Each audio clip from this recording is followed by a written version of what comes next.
say, oh my God, I see the way you shine. Take your hand, my dear, and place them both in mine.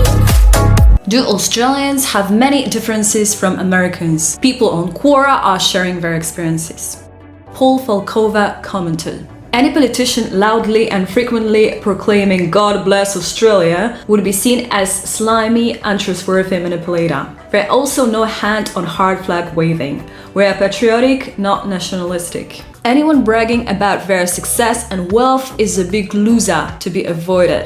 For example, if you roll around in Ferrari, you'll be seen as a wanker or a drug dealer or both." He also mentioned a few more unspoken rules that makes Australia different, such as the male passengers sit in the front in taxis. Keep your God for yourself.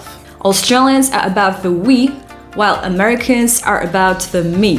Americans can be more outwardly friendly, but when Aussie extends politeness into the friendship, it's just because you earn it.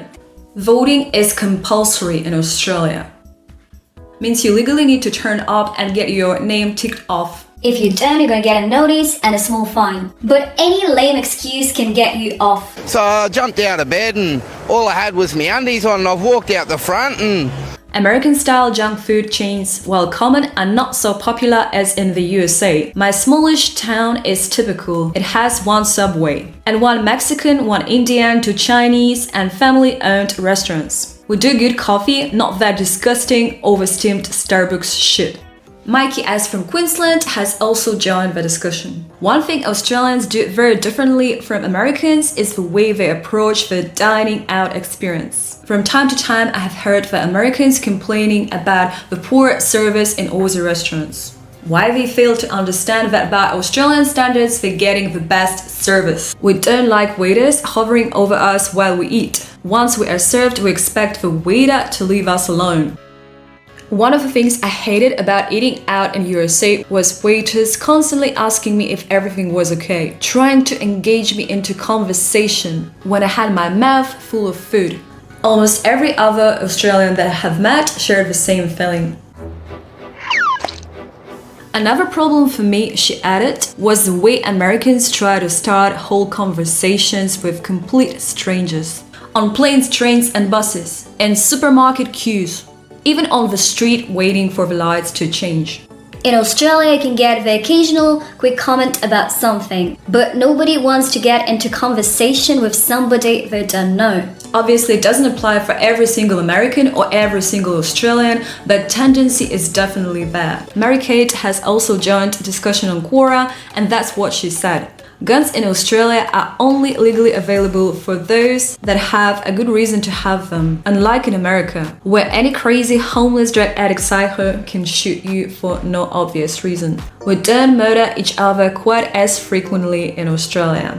In fact, we never had a civil war, unless you count the battles we've had with emus, and the largely isolated conflicts between Indigenous and non-Indigenous Australians during early settlement. So we are classed as one of the most peaceful nations on Earth.